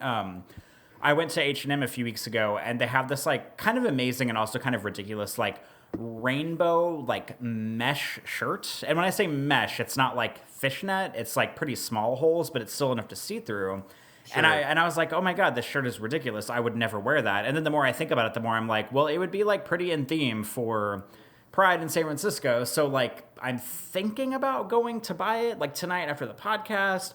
But also the skate shop downtown, they released a Pride shirt this year, and I think it's the first year that they've done it. And it's not really anything special. It's just like a black t-shirt. It has their logo on the front, and there's like a rainbow behind the logo. So like I would rather support the skate shop, but the shirt at H&M is like super extravagant, and obviously it's like a rainbow mesh shirt, which is a lot different than just like a black t-shirt with a rainbow on it. So I'm trying to make up my mind, like, do I want to go buy more clothes for this, or do I want to just take the clothes that I have with me and like look really tame and just wear like a black t-shirt and jean shorts or something? Because the choice is obvious. The choice is obvious here.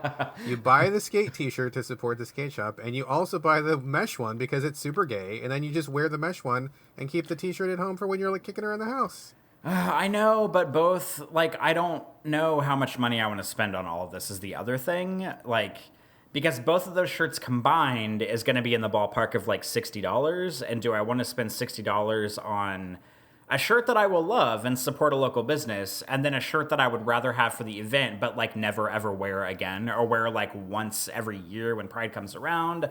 This is like the choice. I feel like the better thing to do is to get the skate shop shirt, because I would be like supporting the skate community and supporting a local business and blah, blah, blah. But like, it's just a black t-shirt with like a logo and a rainbow on it. Whereas the H&M shirt is like this big ridiculous, like it's very much more in theme with Pride. You would be so disappointed with yourself if you go all the way to fucking San Francisco for Pride and you're not wearing something extravagant. Why even bother going? You're missing the point. No, but the other thing, like the thing that's kind of like on top of all of this is obviously I'm planning on taking like all of my makeup with me, so I'm probably going to be doing like an extravagant like eyeshadow makeup look. Of course you are. Of course you are. So I'm like, if I'm doing like a bunch of like great face makeup, like I know the shirt obviously matters, but like, does it matter that much? I don't know. I just like can't decide. And this is like something that's causing me anxiety right now, and I can't. Listen, dude, I'm the straightest guy you know, and I'm telling you to get the rainbow mesh shirt and do the makeup together. You got to be fabulous. It's one time a year. It's a special occasion. It's a special place. It's a special trip. Just do it up. Do it up all the way, man. I know I could. The thought is also crossing my mind that I could just wait until we get there to buy clothes, because like I don't think the actual Pride parade is until Sunday, and we get there Thursday night. So like I could just go to an H&M there, or maybe I could go to like a local gay San Francisco shop, because I'm sure there's like one on every block, and like buy something there that's extravagant. So I don't know. There's so many options in front of me. I don't know what to do, and I also have like everything else going on as far as like packing and doing laundry and like all the stuff. So, but you know, big takeaway here is that I'm going to San Francisco. Not only San Francisco, I'm going for the very first time. I've never been to California, so I'm going to California for the first time, going to San Francisco for the first time. Oh, you've never been to California before? I did not know that. No, I'm so like boring. I mean, I know I've moved around a few times in my life, like grew up in Missouri, lived in 2 different places there.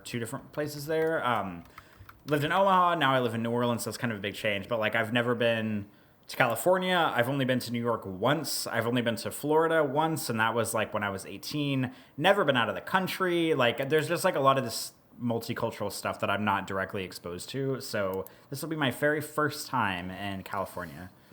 Interesting. Okay, well, cool. Let us know how it went. I'm looking forward to a lot of pictures on your Instagram of you looking fabulous, and of course all the debauchery that you're about to take part in. So I'm sure that'll be really fun. Speaking of Pride, by the way, we are going to be also celebrating Pride here in Seattle. This weekend is Pride weekend in Seattle, so big ups to everybody. And my wife and I and my son are going to be manning one of the tables at the Big Pride Festival, which is on Broadway in Seattle, which is kind of like the gayborhood, or the de facto gayborhood. Maybe slightly less gay, because too many Microsoft and Amazon people who are not gay have kind of moved in, so it's not nearly as queer as it used to be. But it is still fairly queer, and probably the most queer-friendly part of town. But my wife's agency that she works for is supporting the Pride festivities, and, you know, big supporter, of course. And, of course, like, I mean, I don't know if I ever talked about this before, but my day job, you know, doing the sign language interpreting stuff, I don't talk about this very often, but a little-known fact, or if you don't know, if you're not into it, you probably don't know, but, like, if you become a sign language interpreter, it's like 90% women who are in that field, and of that 90%, like, at least half of them are lesbians, and of the 10% who are left that are the men, like 99.9% of them are gay. So you cannot be a sign language interpreter without getting real friendly with queer people in a hurry. I mean, if you don't like gay people, you don't last in this field, because that's the only people who are in the field. So it's kind of funny, because I'm kind of like the minority of a minority, where not only am I a guy, but I'm also straight. So like, there's very, very, very few straight guys in the field. So you have to get real comfortable with it. So I'm very comfortable with it. Our agency is very comfortable with it. We're going to be supporting Pride. We're going to have a table out on Broadway as parade, and people dressed up in costumes and stuff happening. So we're going to be doing that this weekend. So we bought a bunch of rainbow shit, and we're going to be wearing that, and going to be hanging out and eating rainbow food and drinking rainbow drinks and just being general rainbows all the way around. So that is coming up. But also, just a slight divergence, still on the topic of gay, but not on the topic of Pride. I wanted to say a big thank you, and also a big goodbye to the Game Bar podcast. Have I mentioned this on the show before, or not yet? I think you have, because you have, correct me if I'm wrong, you've guest starred on it before? Yeah, I was fortunate enough to be on their show. I want to say at least once, maybe twice on their show. And there were not a whole lot of straight people on that podcast, so I feel very proud to be one of the token straights. That's very nice. A big honor for me. But yeah, I listened to that show for a long time. I think I was originally recommended that show by Samantha Allen, who used to used to write for Game Critics, who's now a very famous trans author. She's really like internationally known, just put out a couple books. I mean, definitely super famous in those circles. But she introduced me to the Game Bar podcast, and I started listening, and I just thought it was the funniest thing. And they talked about a lot of the games that I liked, and so I just started listening all these for a couple years ago. I mean, several years ago. And then I got to know those guys via Twitter. And then it just turned out that one of the guys who was on the podcast actually moved from the South. I think he was in Atlanta and moved to like 20 minutes from where I live. And so they were like local. So we went over there, met him in person, went bowling, helped him move in. And like we all became like real good friends. They come over for Thanksgiving like every year now. So we're good. We're good buddies. But the Game Bar podcast is now over. It ran for 9 years. I don't know how many episodes. And it was one of my favorite things to listen to. I'm going to miss it very much. But I wanted to give a big hearty thank you for all the episodes, all the good times, all the laughs, and all the years of their service. It was primarily Todd Harper, Jason Toops, and Jeremiah Bratton for most of the show, and most of the years that I listened anyway. And at the very tail end, they were joined by Dia Lucina. So thank you, all of you, for putting on that show, and I'm sad that I am now one podcast less to listen to, because I was a very frequent listener, regular listener, big supporter. They name-checked me a bunch of times, which I always got a big kick out of, so good people, and sad to see a good podcast go. Is there a specific reason why they stopped, or were they just kind of all going in different directions or something? They were kind of vague about it. It just seemed like people were getting really busy. It just seemed like the theme of the last one or two episodes that I listened to just seemed like they were really struggling to find the time. And after doing it for 9 years, I think they were all just kind of focusing on just, I don't know, maybe living their life a little bit more or I don't know what. But they were not concrete about like, this is the reason we're breaking up. I think they just were like, okay, we're good. We did it for 9 years. And it's just, I mean, you and I know for sure how hard it is to schedule anything. It's kind of a miracle that we get this time slot every week. So add in like 2 more people and try to find a time slot. I can imagine what a nightmare that is. And when we did it on the Game Critics podcast, it was a literal nightmare trying to find a time of the day that worked for everybody. So I imagine that maybe it was just scheduling perhaps, or maybe they just, are really busy with work and life and who knows what. But sounds like they all ended on good terms. It wasn't like a big fuck you or, anything like that. No venom being spat. So I think it's fine. I think maybe just life, Yeah, that makes sense. Yeah, I mean, I know I only guest starred on the Game Critics podcast official like a handful of times, but yeah, getting like 4 or 5 different people in different corners of the United States in different time zones together to like Skype or Discord or whatever to do a podcast was a nightmare. And I was only exposed to, I mean, like the actual podcasting was great, but scheduling with everybody, I was only in that for a very small percentage, and that often seemed like a nightmare logistically, so I can definitely understand that. Yeah. So whatever happens. Thanks again to the Game Bar podcast, and I mean, if nothing else, I made a really good friend out of it, because Jeremiah is the one who lives close to me, and he and his partner Russell are really good friends of ours, and we go out and do stuff all the time, as time allows, and so I mean, we're still friends on Twitter, and we got some good relationships and good games chat, and a lot of good came out of it. It was a good show. So I'm glad to have been a fan. Well, good. I'm glad that they didn't have a terrible falling out. That would have been kind of sad ending. But okay, happy ending. So I got a couple more things, but let's turn it back over to you, Corey. What else you got on the banter agenda today? Oh man, I don't even know. I thought about, because I was just on my business trip, I thought about talking about that, but I've already, it's like that thing happens, and this probably happens with you too, where like when you're in the middle of something, it seems like the whole time I was on my business trip / mini vacation a few weeks ago, I was kind of like, oh man, like I can talk about some of the stuff on the podcast and, kind of like talk about what all we did and everything. But then like so much time has passed that I'm suddenly like, well, that doesn't really seem that relevant anymore. Or, like stuff has happened since then, and I just like don't really know if I feel like going in depth on it. I don't know. Does that make any sense? Yeah, totally. I mean, in the moment, it might be kind of interesting and fun, but now that you got some time behind you, it's like, whatever, I moved on. Who cares? I Yeah. mean, yeah, totally, totally. I I don't get want to you. like discredit anything I did in Salt Lake because I think I told you this off the show last week when we recorded, but it really was pretty much the best experience I could have had out there. As far the work stuff went over really well, and then I stayed through the weekend. My work trip was technically like I did stuff Monday night through Thursday afternoon, but I flew out Sunday, so I was there kind of like a day early. And then I stayed with my friend Parker from Thursday night through Sunday, and I flew back to New Orleans on Sunday afternoon. And Parker did a really good job of very like carefully curating stuff for us to do because Parker's lived there or in Utah at least for their entire life. So I obviously don't really know that much about the landscape or about a lot of stuff going on there. But Parker definitely curated the stuff we did super well as far as going to restaurants and going to bars. And they had a full like literally like handwritten list of all the stuff for us to do whenever I got there. And we didn't get to everything on the list, but everything we did was just wonderful. And I got to meet the roommate Blythe, and she was incredible. Pretty much as soon as I walked in there, because they're renting like a house together, them and one of their friends, Josh. Pretty much as soon as I walked in, Blythe and I had a pretty long, well, it wasn't super long. It was maybe only like 10 minutes, but it was one of those situations where you meet someone and instead of just like sticking to really surface level kind of small talk, figuring each other out conversation, we just like dove in. And she was talking about, I mean, the thing that initially kicked off our conversation was about photography, because she had a camera and she had expressed interest in kind of like picking my brain a little bit about photography and about art and about my process. And she does a lot of artwork outside of photography. Photography, to me, from what she was saying, kind of seemed like her newest venture, but she did a lot of painting and like charcoal work and a lot of other stuff.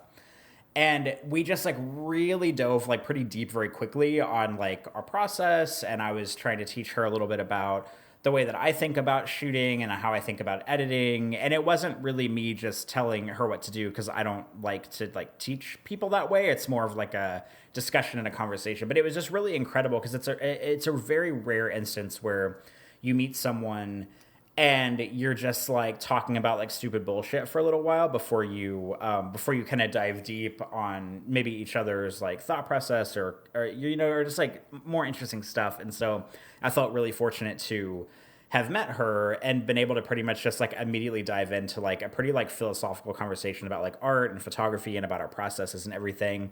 But also, to Parker's credit, Parker is the kind of person where I trust them so much that I know that anyone that they're friends with, I immediately know I can trust them or befriend them just as much as Parker does. And it really like proved itself, that really proved itself to be true, because I had never met Blythe before the trip. And then suddenly we just like really dove in on stuff together, and she was wonderful. But I don't want to talk, I'm not going to talk about the specifics of like every restaurant we went to and everything we did, but the trip was very successful. I had a very good time. Parker did an immaculate job of curating a list of stuff for us to do.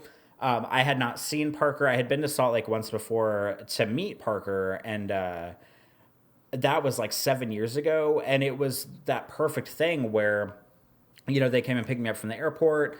I got in the car, and then it was like we had just hung out last week. We picked up right where we left off. There was nothing awkward about it. There was nothing weird. It was just the perfect, like, I feel so lucky to, have met Parker through Twitter of all places. I mean, I feel like that's what I say about a lot of my friendships now. And then just fallen right back into our perfect groove of being able to hang out effortlessly. And it was just really wonderful, and I really can't thank them enough for curating so many things for us to do, and what a great time I had. Oh, that sounds great. I mean, it sounds like a good time, and I mean, when you have those connections with people, I think that's really amazing. Like, it definitely doesn't happen all the time, definitely doesn't happen with everybody. So when you meet that person where you just like kind of click and you just become really good friends, or you can kind of just get a good sense of that person really quickly, and it turns out to be correct. I mean, that's really cool. I've had a few instances of that. Not many, because I think that there are probably not many to be had for each person in general. But like when you do have one, it's really cool. And like that feeling of, I know exactly what you're talking about. Like the feeling of not seeing somebody for like a year or 2 years or whatever, and the next time you see him, it's like you just saw him last week and like it's all good. Like that's a really good feeling. And when you have a friend like that, you got to hang on to that friend and keep in touch and just maintain that relationship. So that sounds great. Sounds like a really good trip. I'm glad you had a good time. Yeah, it was really wonderful. I could not have asked for a better trip. Wonderful. On a completely different, unrelated topic, not connected to this whatsoever. I just got a bunch of random stuff here. I'm just going to throw out a couple random things because I've been, because we've kind of been out of our groove. This is the first normal episode we've done in at least 2 weeks, if not more. And so I had a bunch of stuff saved up. Had a million games saved up. We're not going to get all those today. Had a bunch of banter saved up. So I'm going to try to just like pick and choose out of my list here, and we'll go through a couple things. This is going to sound really crazy, but like, so you remember I did the E3 presentation for Microsoft during E3 week, right? Yes. So Microsoft has more money than God, basically. And so when I was there at Microsoft headquarters, I mean, it's just like a really, ostentatious display of, visible wealth going on. And like they would bring in food for us every single day. And like, I mean, if you're rich, you can afford some pretty good lunches, let me tell you, because they brought in some really good food. And I was constantly impressed by how much food was there. Like you'd get there in the morning and there'd be like this hot bar set up right next to the recording studio. And there'd be like eggs and, biscuits and orange juice and all these other things. And they had like this pile of bacon, Corey. I can't even tell you how much bacon was there. It was like the biggest pile of bacon I've almost ever seen in my life. And trust me, I've seen several piles of bacon.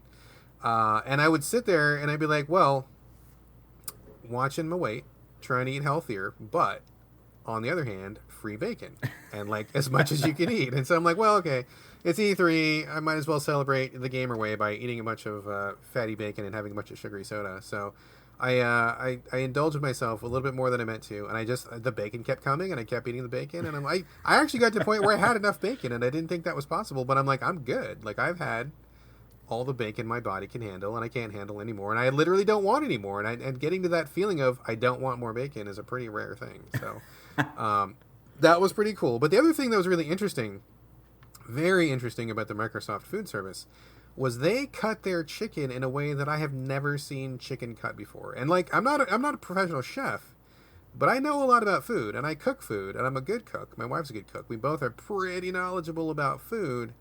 And they brought this chicken in, and I've literally never seen chicken cut this way before. It was, I mean, I don't want to say it was like a revelation, but it was like, whoa, what's going on with this chicken? So I don't know what it was called, but I called it handlebar chicken. That's what I made up a name for it, because they took a chicken. If you can envision like a chicken in your head, you take your knife, you cut down the breast. Like if the chicken's facing you, I mean no head obviously, but like if the body of the chicken's facing you, you slice down the center of the breast, and then jag your knife either left or right, and then keep going all the way around like the bottom of the rib cage, and then swing it back up around the back. What you end up with is a full breast of chicken with the shoulder joint still attached to it, so that when you cook it, there's a perfect little handle on the chicken that you hold the chicken by the arm, and you've got this entire breast of chicken that you can just gnaw on. I've never seen chicken cut like that before, and it sounds crazy. Maybe it's hard to envision, but just picture a whole chicken breast, all perfectly cooked, ready for you to eat, with a little fucking handle on the end of it. It was so brilliant and clever. I was like, oh my god, this is so funny. Like, you could just pick up this piece of chicken and just walk off and go to your computer station and keep eating the chicken and then do programming or whatever at the same time. It was brilliant. I thought it was really interesting. I would like to apologize in advance for any vegetarian or vegan listeners. This is the meat podcast. We kill animals here. No apologies, no regrets. Yes, they are here for our pleasure. I mean, it sounds smart, but it also sounds terribly, like, corporately efficient to be like, we're going to cut this chicken in a way where you can still work while you eat it. I mean, true. There's probably like a dark side to how this particular cut of chicken became invented. Probably a very sad story. People being overworked in their cubicles or something. Probably a very awful reason for it. But it was pretty cool. And I got to be honest, like, it's pretty rare that I come across some kind of preparation of food that I have never seen before. Like, doesn't happen every day. So, like, I was very, very surprised to see this brand new thing that I had never thought of before. But anyway, so that was pretty interesting, pretty cool. God, I got some TV and stuff to watch. You want to talk about TV and movies? If you want to talk about TV and movies. All right, so we have been going, the son and I was really sick last week. I mean, I kind of mentioned it really quickly in the podcast, but I didn't go into like super depth, but when I get sick, usually I just kind of like sit on the couch, like most people do, and just like watch shows, eat soup, drink fluids, orange juice, whatever. And since I am the stay-at-home dad now that my wife has gone back to the workforce, my son was here, and, I'm still the caregiver. I'm still, sick, but still the caregiver. So I'm like, okay, well, let's eat some breakfast, and then I'm still sick, so let's sit on the couch, let's just watch some movies, let's watch some scary movies. And my son was like, yeah, let's do it. So we had a whole like movie marathon of like various scary movies. I was picking out stuff that was scary but not too scary, because he's not to the upper limits of like bloody slasher horror gore fest stuff. I mean, we're on the lower end of the spectrum here, but I still wanted to broaden his horizons a little bit, because he wants to watch scary movies, but he's got to build that tolerance up, right? So one of the movies we watched was House and House 2. Have you seen either one of these? I don't even think I've heard of them. No. Never heard of them? Okay. They are about a couple of scary houses. This was filmed, I think, in 84 and 86. The first one stars William Catt, who's probably best known for being in the Greatest American Hero TV series. Ever hear of that before your time? Before my time. Before your time. And the second one had a couple of guys that were famous in the 80s as like B-list actors, but there was also Bill Maher in that second movie, and he played a dick in that movie just like he is in real life, so I thought that was very appropriate. The first house was just like a kind of a generic, scary, pretty tame haunted house movie, whatever, not much to talk about, but we're like, okay, we watched this one, fine, let's watch the sequel. And the sequel was extremely interesting, because if you Google the poster for this movie, you'll probably see like a zombified hand with the flesh rotting off of it pushing a doorbell, or you'll see like a really scary house with like these zombies around it, and you're like, oh, that looks kind of like a creepy movie.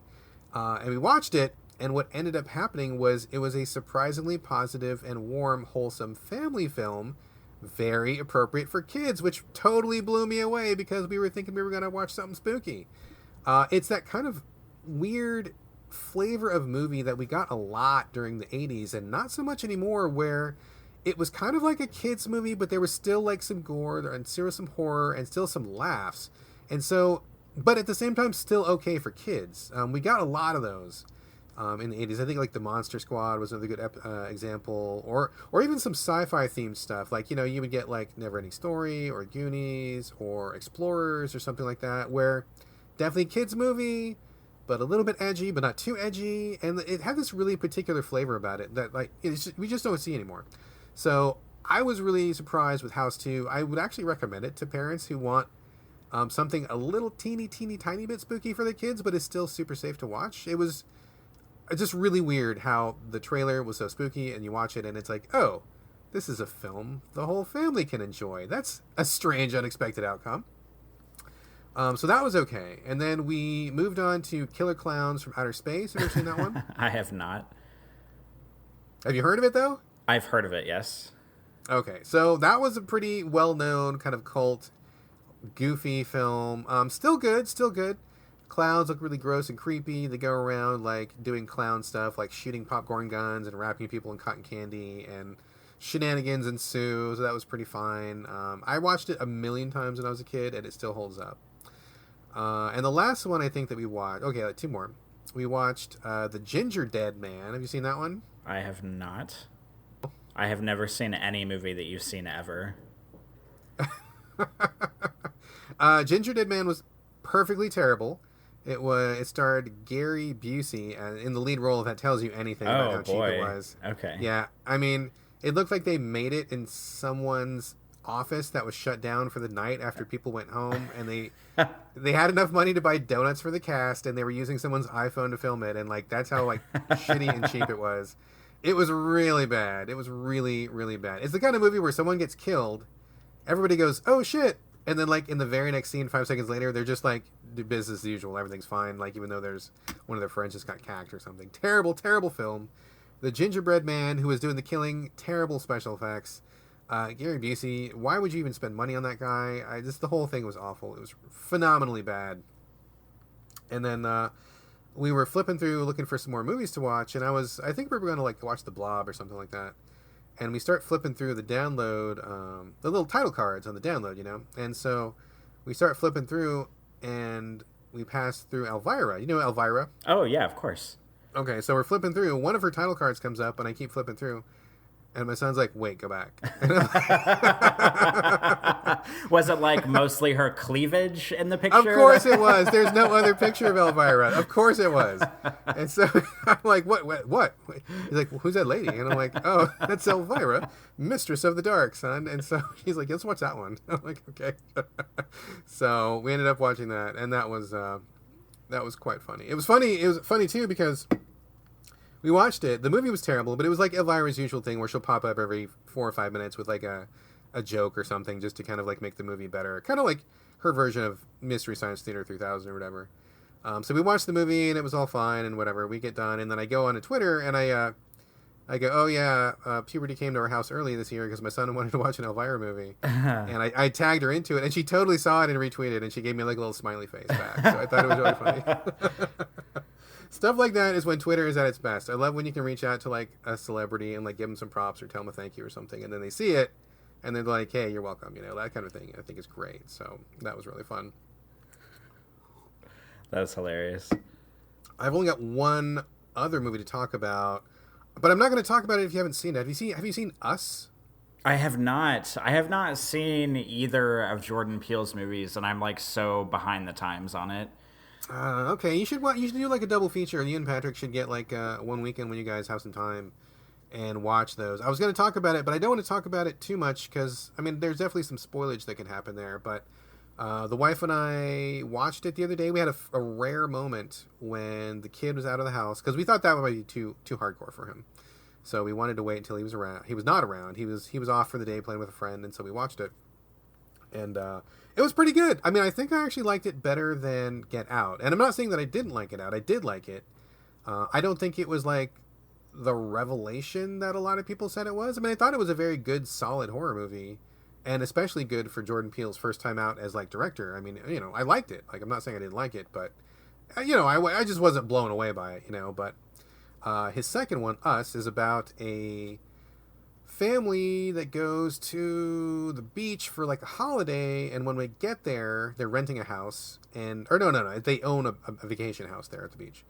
So they go to their house, and then it turns out that like that night when they're kind of settling in, there is like a copy of their family outside, but spooky. Like there's like the dad, the son, the daughter, and the mom, 4 people in the family. And there's like these 4 people outside that look like them. But they're all like whacked out. Like their eyes are crazy. Their hair's all messed up. They look kind of gross and bloody. And so they don't know, why is there a clone of our entire family outside? What's going on? What do they want? And things kind of get nuts from there. I mean, all of the clones have these really wicked pair of scissors, which is a kind of unconventional murder weapon to use. And it's like for a long time, you just have no fucking clue what is going on. But it's so weird because if you ever came across a clone of yourself, I mean, number one, that's weird just in and of itself, but then to have them be like this murdering monster kind of chasing you down is like extra spooky. So I thought it was really good. Liked it better than Get Out. A lot of weird, unsettling stuff that happens. I think the ultimate reveal perhaps doesn't hold together as well as I would have liked it to, but it was still pretty unnerving and pretty creepy.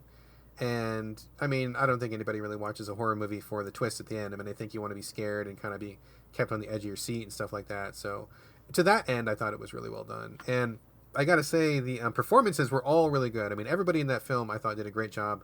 But I was especially pleased with the guy who played the dad. He is the guy that played M'Baku in Black Panther, who was the gorilla guy up the mountain. You saw Black Panther, didn't you, or did you not? Yeah, of course I did. Okay, so he was the guy that was the gorilla guy that was up in the mountains in the snowy area.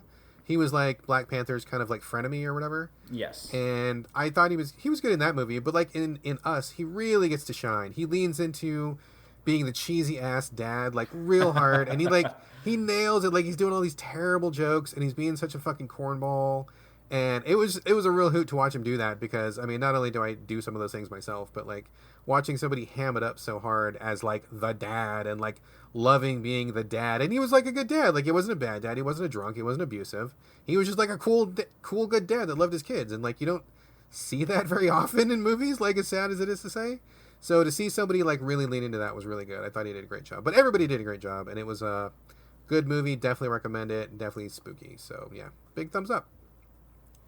Good. I saw that it just came out on like Blu-ray a week or two ago, and I saw like an ad popped up for it, I think on like Twitter or something, and I thought to myself like, man, I haven't seen that. And then I thought to myself, man, I haven't seen Get Out either. Like I think in some universe I'm like definitely racist for not having watched either of these movies. But that makes you automatically racist, dude. What are you doing?